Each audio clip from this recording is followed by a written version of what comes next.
Hello everyone, आपका स्वागत है आपके अपने यूट्यूब चैनल लर्न विद प्रीत चौधरी में। हम इस वीडियो में बात करेंगे राजस्थान विद्युत विभाग भर्ती कॉमर्शियल असिस्टेंट के बारे में, जिसमें आप सभी के काफ़ी डाउट आ रहे हैं कि मैम काउंसलिंग कब होगी, ज्वाइनिंग कब होगी, काउंसलिंग में कौन कौन से डॉक्यूमेंट लेके जाने हैं, हमें मेल आया नहीं आया, इन सभी पे आप इस वीडियो में हम बात करेंगे। आपके जितने भी डाउट है सभी क्लियर करेंगे। मैंने ये सेशन इसीलिए रखा है कि आपके जितने भी डाउट थे, कमेंट्स थे वीडियो के नीचे, वो सारे हैं वो सोल्व करूं। तो चलिए इसमें बात करेंगे आपकी जो भी क्वेरी है। तो चलिए वीडियो स्टार्ट करते हैं। सबसे ज़्यादा आपका यही सवाल था कि मैम काउंसलिंग कब होगी और फिर काउंसलिंग के बाद ज्वाइनिंग कब होगी, उनके बीच में है वो कितना डिफरेंस होगा, हमें कितने दिन मिलेंगे, हमें पुलिस वेरिफिकेशन करवाने में कितना टाइम मिलेगा, हमें मेडिकल सर्टिफिकेट बनवाने में कितना टाइम मिलेगा, और साथ में है वो पुलिस वेरिफिकेशन मेडिकल सर्टिफिकेट है वो हमें काउंसलिंग में लेके जाना है। ये सारी आपकी क्वेरी थी। तो आप सुनिए कि आपके जो काउंसलिंग होगी उसके लिए आपको एक मेल आएगा भी आपकी जिस भी विभाग में, जैसे आपको RVPN मिला है या फिर RVUNL मिला है, आपको जो भी आपको मिला है, या फिर जयपुर वितरण मिला है, जोधपुर वितरण मिला है, अजमेर वितरण मिला है, जिसमें भी आपको मिला है उसकी अलग अलग जो काउंसलिंग होगी तो उसको सभी के लिए आपको मेल आएगा।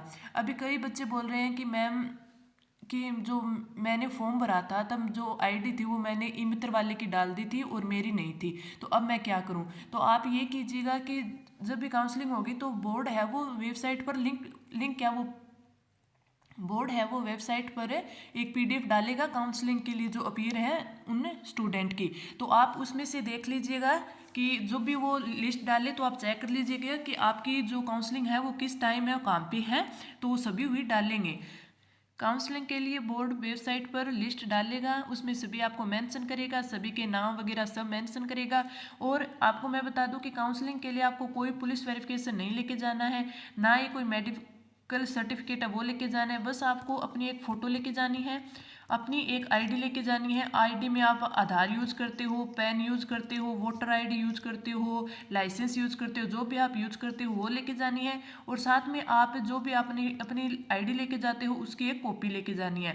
तो आपको काउंसलिंग में ओनली फोटो और अपनी आईडी लेके जानी है। इसमें आपको कोई भी ना तो पुलिस वेरिफिकेशन ना कोई और अदर डॉक्यूमेंट लेके जाना है। हाँ, आप ये कीजिएगा कि पुलिस वेरिफिकेशन है वो अपना पुलिस वेरिफिकेशन है वो अभी करवा लीजिएगा, क्योंकि हो सकता है कि बाद में टाइम कम मिले। अगर मिल भी जाता है तो वो उसमें कौन सा फ़र्क पड़ता है अगर हम अभी करवा लेते हैं तो, क्योंकि ये तो पता है कि ये पुलिस वेरिफिकेशन ये 6 मंथ के लिए वैलिड होता है। अगर हम आज करवा लेते हैं तो दो भी अपना कोई नुकसान नहीं होने वाला है। हाँ, ये हो सकता है कि अगर हम काउंसलिंग होने के बाद करवाएं, उनके बोलने के बाद करवाएं, तो क्या पता कोई छुट्टी हो जाए या फिर कोई और अदर रीज़न की वजह से हमारा लेट हो जाए, तो उसमें हमें थोड़ी दिक्कत हो सकती है।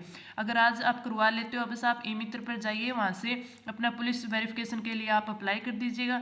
2-3 दिन से जैसे आपको पुलिस स्टेशन से कॉल आता है आप वेरीफाई करेंगे, फिर आपका जो ये पुलिस वेरिफिकेशन है ये बन जाएगा। और फिर आपको जब भी बोले आप लेके चले जाना। तो इसमें ये होगा कि आपको काउंसलिंग में कोई भी डॉक्यूमेंट नहीं लेके जाने हैं। आप जैसे RVPN वाले हैं उनकी जो काउंसलिंग है वह 17 दिसंबर को है। अभी एक कमेंट आया हुआ था कि 17 दिसंबर डेट का क्या मतलब है। इसका ये है कि अगर आपको मेल नहीं आया तो आप चेक कर लीजिए, जिन भी स्टूडेंट का RVPN में सिलेक्शन हुआ है उनकी जो काउंसलिंग है वो 17 को होगी। तो उसमें आपको बस फोटो और आधार लेके जाना है, वहीं पे आपको बताएंगे। अब ये था कि काउंसलिंग में क्या होगा ये भी हमें डिटेल से बताइए मैम। तो काउंसलिंग में आपसे होगा कि वहाँ पे आपको जाने के बाद आपसे ये पूछेंगे, आपकी प्रेफरेंस पूछेंगे कि आपको है वो किस जगह पोस्टिंग चाहिए, जिस जगह भी। और RVPN की सबसे बड़ी बात ये है कि RVPN के हमारे पूरे राजस्थान में ही ऑफिस है, तो जिस हिसाब से आपको जहाँ ज्वाइनिंग चाहिए वहाँ आपको मिल सकती है, अगर उस जगह पर आपकी जो पोस्ट है वो अगर खाली होती है तो। जैसे अब कोई बच्चा है वो चूरू से है और चूरू ऑफिस में जहाँ इनका हेड ऑफिस होता है, RVPN के पूरे राजस्थान में 33 जिले हैं, तो वहाँ पे पूरी जगह पर इनके ऑफिस है। अगर आप मान के चलिए कि शुरू में आपका ऑफिस है और वहाँ पे कोई सीट है वो खाली है और आपने प्रेफरेंस भरी है चुरू की, तो आपको वो सीट मिल सकती है। अगर चुरू में सीट है ही नहीं तो फिर तो आपको कैसे मिलेगी। और इसमें प्रेफरेंस का क्या मामला होगा, इसमें सबसे पहले जो PH कैटेगरी वाले हैं उनको प्रेफरेंस पूछी जाएगी, फिर जो विडो या डाइवोर्स महिलाएं हैं उनको पूछी जाएंगी, जो सीधी महिलाएं या फिर उनको पूछी जाएगी, उसके बाद है वो जो मेल कैंडिडेट है उनकी बारी आएगी। तो ऐसे आपको प्रेफरेंस भरवाई जाएगी। पीएच कैटेगरी वाले, फिर विडो महिलाएं, फिर सीधी महिलाएं, और फिर जो महिलाएं और पुरुष फिर वाक्य बचेगी उनकी जो रैंक के हिसाब से यानी नंबर के हिसाब से उनकी प्रेफरेंस है वो भरवाई जाएगी। तो जिस कैंडिडेट को ये लगता है कि मुझे मेरे होम डिस्ट्रिक्ट में या मेरे आसपास मिल जाए तो वहाँ पर मिलने के चांसेस ज़्यादा है जो आरवीपीएन वाले हैं, क्योंकि आरवीपीएन की है वो हमारे पूरे 33 जिलों में इसके ऑफिस है, पूरे राजस्थान में है। तो अब हम बात कर लेते हैं सभी इनकी कंपनियों की। आरवीपीएन है तो इसमें है वो पूरे राजस्थान में ही इसके हेड ऑफिस है, मतलब हेड ऑफिस तो क्या, इसके पूरे राजस्थान में ऑफिस है, तो वहाँ पे आपको ज्वाइनिंग मिल सकती है। दूसरा, इसमें आरवीपीएन वालों के लिए बड़ी अच्छी बात है कि इसमें है वो वर्कलोड है वो कम होता है, और वैसे तो पूरे में ही वर्कलोड है वो कम ही होता है, क्योंकि आपकी 5 डे वर्क रहता है, 2 दिन की छुट्टी रहती है, तो आप में ये होगा। दूसरा, आरवीपीएन में पूरे राजस्थान में इसके ऑफिस हैं, तो आपको जो ज्वाइनिंग में है वो दिक्कत नहीं आएगी। आपको आप जहाँ से हो लगभग वहीं से आपको ज्वाइनिंग मिल सकती है। दूसरा, अब उत्पादन निगम लिमिटेड है, जयपुर, अजमेर, जोधपुर विद्युत निगम है, तो इनके हैं ये अपने अपने जो जिन जिलों में है, जैसे जयपुर विद्युत निगम है ये 10 जिलों में है, और अजमेर है ये 11 जिलों में है, और जोधपुर है ये 12 जिलों में है। अगर इनमें आपको मिला है तो आपको फिर इन्हीं 10 जिलों में आपको ज्वाइनिंग मिलेगी, और इनके जो अजमेर वाले हैं उनको आपको इन्हीं 11 जिलों में जिनमें ये है उन्हीं में मिलेगी, और जोधपुर डिस्को में जो 12 जिलों में है तो उनको इन्हीं में ज्वाइनिंग मिलेगी। हाँ, जो ये आरवीपीएन वाले हैं इनको पूरे राजस्थान में कहीं भी मिल सकती है, जिस हिसाब से सीट खाली होंगी आपकी उसी हिसाब से प्रेफरेंस आपसे भरवाई जाएंगी। और जैसे ही आपकी काउंसलिंग होंगी उसके बाद आपको बता दिया जाएगा, आपके घर खुद जो पोस्टल ऑर्डर है वो आएगा, आपका अपॉइंटमेंट लेटर है वो आएगा, तो आपको उसमें बता दिया जाएगा कि आपकी ज्वाइनिंग कब है, कहाँ है, आपको कौन सा डॉक्यूमेंट लेके जाना है, क्या क्या लेके जाना है, ये सभी है वो आपको अपॉइंटमेंट लेटर आएगा उसमें आपको बता दिया जाएगा। अब मैं एक एक करके आप सभी की क्वेरी ले लेती हूँ कि आपको क्या क्या आपके डाउट्स हैं। सबसे पहले मेरे पास एक डाउट ये आया है कि आप बॉन्ड के बारे में बताइए कि बॉन्ड का सिस्टम क्या है, वो किस प्रकार भराया जाएगा हमसे। तो इसमें ये है कि जैसे आपने ज्वाइन करने के बाद 4 महीने के बाद है जो ये जॉब है छोड़ दी, तो आपकी जितनी भी 4 महीने की सैलरी होगी और विद इंटरेस्ट जितना भी आपका रुपया बनेगा वो आपको लौटाना है, या फिर इनका जो जितना भी बॉन्ड होगा, जैसे मान के चलिए, मैं ये नहीं बोल रही कि यही होगा, मैं आपको बस समझाने के लिए बोल रही हूँ। जैसे आपका 1 लाख बॉन्ड है, 1 2 जितना भी होता है 1 लाख बॉन्ड है, तो आप ये या तो ये जमा करवाइए, या फिर जो आपकी 4 महीने की जो सैलरी है वो इनमें दोनों में से जो भी कम होगा आपको वो जमा करवानी होगी। अगर आप 2 साल आपकी जो जॉब है वो कर लेते हैं उसके बाद छोड़ते हैं, तो उनके द्वारा जो भी निर्धारित किया हुआ बॉन्ड होगा, जैसे 1 लाख है मान के चलिए, तो आपको वो जो भी कम है आपकी सैलरी अपने 2 साल कर लिए तो उससे तो ये बॉन्ड वाली ये आपको जमा करवानी होगी, क्योंकि ये कम होगी, तो आपको इस प्रकार है वो बॉन्ड में जमा करवाना होगा। और साथ में जब आपका अपॉइंटमेंट लेटर आएगा तो उसमें एक तो आपका पर्सनल खुद का आपसे बॉन्ड भरवाया जाएगा जो आपको खुद को भरना होगा। उसमें क्या करना है, उसमें जो आपको उसमें डिटेल लिखी हुई होगी वो सारी भरनी है, अपने सिग्नेचर वगैरह सब करवाने होंगे, और एक अलग से आपको उनका खुद का बॉन्ड भरवाया जाएगा, जैसे वो खुद देंगे। तो उसमें क्या होगा कि उसमें किसी एक अधिकारी से, मतलब अधिकारी कोई भी हो सकता है जो जॉब लगा हुआ हो या फिर रिटायर हुआ हो, कोई भी हो सकता है, उसके सिग्नेचर आपसे और उसकी एक आईडी लगवाई जाएगी, ताकि वो खुद की सेफ्टी के लिए लगवाते हैं, ताकि कल को अगर आप मना कर दे कि मैं तो नहीं भरने वाला, तो बीच में कोई तो बंदा होना चाहिए ना जिससे वो रुपए ले सके, इसलिए होते हैं। बाकी इसमें कोई दिक्कत वाली बात नहीं है, जैसे ही आपका ज्वाइनिंग लेटर आएगा तो आपको सब कुछ समझ में आ जाएगा।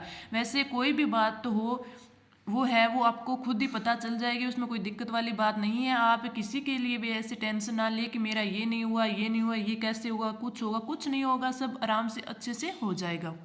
दूसरे आपका ये डाउट आ रहा था कि हमें मेल है वो अभी प्राप्त नहीं हुआ है, तो आपको अगर ये प्राप्त नहीं हुआ है तो आप थोड़ा सा अवेयर रहिए, अपने चेक करते रहिए, अपडेट रहिए, अपनी मेल आईडी है उसे चेक करते रहिए कि आपको कब आ जाए पता नहीं होगा। और सभी जितने भी डिस्कॉम है इनके अलग अलग आ रहे हैं, तो हो सकता है कि उनके अलग अलग डेट को जारी करें तो अलग अलग आए। बस आप एक ये ध्यान रखिएगा कि जो भी स्टूडेंट है सिलेक्ट हुए हैं तो अभी टेलीग्राम व्हाट्सएप पर काफ़ी ग्रुप बन रहे हैं, जैसे कोई आरवीपीएन में हुआ है तो इनका अलग से ग्रुप बन रहा है, बच्चे सहायता के लिए सुविधा के लिए वो इन्होंने अपना ये ग्रुप बनाया हुआ है ताकि इनको हर टाइम टू टाइम है वो अपडेट मिलती रही। अगर कोई जयपुर वितरण वाला है तो उन्होंने अपना जो अलग से ग्रुप बना रखा है, वैसे सभी ने अपने अपने अलग से ग्रुप बना रखे हैं, तो आप वो ज्वाइन कर लीजिए, तो आप टाइम टू टाइम अपडेट रहते रहेंगे।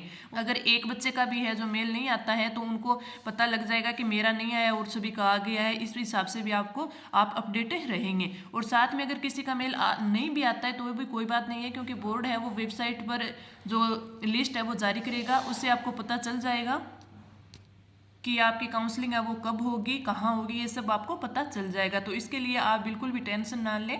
अब किसी के पास जिन्होंने फॉर्म भरा था उस टाइम जो मेल आईडी लगाई थी, अगर वो किसी के पास नहीं है, किसी ने ई मित्र वाली लगा दी है या फिर वो जो आईडी पहले लगाई थी वो बंद हो गई है, कुछ भी हुआ है तो कोई बात नहीं है। आपकी जो भी वेबसाइट पर पीडीएफ डाली जाएगी आप उसका वेट कीजिए, उसको देख लीजिएगा। या फिर और तो फिर क्या ऑप्शन बचता है, जो भी आप ये ग्रुप ज्वाइन करते हैं, आप वाले साथ वालों का जब आ गया है तो उनका आ गया है तो उसी दिन आपका होगा, तो आप वहाँ पे चले जाइएगा उनके साथ। वो कौन से पूछते हैं कि भी हाँ आपको मेल आई है या नहीं आई है, वो कोई ये नहीं पूछेगी कि आपको आई है नहीं आई है, क्योंकि जब सभी का एक साथ हो रहा है तो आपका भी उसी दिन होगा। तो इस बात में आप टेंशन नहीं ले। और बाकी आप हमारे टेलीग्राम ग्रुप को ज्वाइन कर ले, कोई भी अगर इन्फॉर्मेशन आती है तो मैं आपको वहाँ तुरंत ज़रूर अवेयर करवा दूँगी। एक डाउट ये आया है कि उन्होंने बोला है कि मैम पोस्टल एड्रेस है वो चेंज हो गया है, तो इसके लिए नए पोस्टल एड्रेस पर नियुक्ति पत्र मंगवाने के लिए क्या किया जाए। तो इसके लिए तो शायद यही हो सकता है कि आप यहाँ पे बोर्ड पे जाइए और वहाँ से रिक्वेस्ट करके मंगवा सकते हैं, भी अपना एड्रेस चेंज करवा सकते हैं, तो हो सकता है। बाकी मुझे नहीं लगता कि ऐसा कुछ होगा चेंज करवाने के लिए। और वैसे भी आपका जब घर आपका अपॉइंटमेंट लेटर आता है तो एक ऑनलाइन भी होता है, तो आप उसका वेट ना करते हुए ऑनलाइन क्या अपडेट रहिए, उसका पता चलते ही आप वहाँ से डाउनलोड कर लीजिएगा। और अगर आप बोर्ड से रिक्वेस्ट कर सकते हैं तो वहाँ जाके आप रिक्वेस्ट कर लेना। अब एक आप सभी की ये है कि वेटिंग लिस्ट आएगी या नहीं आएगी। तो अभी तो इसका किसी को नहीं पता है कि वेटिंग लिस्ट आएगी नहीं आएगी। अगर हाँ आप स्टूडेंट हैं, वो अगर इसके लिए कुछ करते हैं, बोर्ड वालों को मनाने में कामयाब हो जाते हैं, तो हो सकता है कि वो वेटिंग लिस्ट जारी कर दे। वैसे जारी तो करनी चाहिए, इसी में सभी का फ़ायदा है, क्योंकि काफ़ी जो स्टूडेंट हैं उनका अदर वैकेंसी में सिलेक्शन हो चुका है। तो वेटिंग लिस्ट अगर निकलती है तो 200 से 250 बच्चों का सिलेक्शन है वो हो जाएगा। तो जैसे ही वेटिंग लिस्ट पर कोई ऑफिशियल न्यूज़ आती है तो मैं आपको ज़रूर बता दूंगी। तो आप हमारे टेलीग्राम ग्रुप, हमारे यूट्यूब चैनल से जुड़े रहिए। साथ में ही काफ़ी ये पूछ रही हैं कि जो सिलेक्ट नहीं हुए हैं उनके जो नंबर है वो कब शो किए जाएंगे और उनके नंबर है वो कैसे देख पाएंगे। तो इसके लिए जो बोर्ड है वो अलग से आपको बता देगा, या फिर जब भी जारी करेगा, नंबर जारी करेगा तो मैं आपको बता दूंगी, क्योंकि जो सिलेक्ट नहीं हुए उनके लिए बोर्ड है वो अलग से नंबर जारी करेगा। तो जब भी ये जारी करते ही मैं आपको अपडेट कर दूंगी, आपको लिंक वगैरह सब प्रोवाइड करवा दूंगी, तो आप वहाँ से अपने नंबर देख सकते हैं। अब बात करते हैं ज्वाइनिंग में जो डॉक्यूमेंट चाहिएंगे उनकी। तो उनके लिए जब भी जो ज्वाइनिंग लेटर आएगा तो उसमें आपको सभी को बता दिया जाएगा कि आपको ये डॉक्यूमेंट लेके जाने हैं और क्या क्या करना है। जैसे मुझे इन डॉक्यूमेंट्स पर डिटेल से इन्फॉर्मेशन मिलती है तो मैं आपके लिए जल्द ही इस पर वीडियो लेके आऊँगी। और अगर कोई भी और भी, जैसे अभी RVPN की काउंसलिंग डेट आई है, अगर उनके उत्पादन की या फिर जयपुर, अजमेर, जोधपुर वितरण लिमिटेड की जिनकी भी काउंसलिंग की डेट आती है तो मैं आपको टेलीग्राम चैनल पर अपडेट दे दूंगी, तो आप उससे जुड़े रहिए। और साथ में जब ये ज्वाइनिंग लेटर आएगा तो किस प्रकार आएगा आपके पास और इसमें क्या क्या इन्फॉर्मेशन होगी, क्या क्या आपको डॉक्यूमेंट चाहिए, वो भी जल्दी आपको वीडियो उपलब्ध करवा दी जाएगी। अगर अब भी आपकी कोई और क्वेरी रह जाती है तो आप कमेंट करके पूछ लीजिएगा, मैं आपका रिप्लाई है वो तुरंत दे दूंगी। तो इस वीडियो में इतनी इन्फॉर्मेशन थी, आपको अच्छी लगी है तो आप वीडियो लाइक कीजिए, हमारे चैनल को सब्सक्राइब कीजिए और हमारे टेलीग्राम ग्रुप लर्न विद प्रीत चौधरी को ज्वाइन करें। धन्यवाद।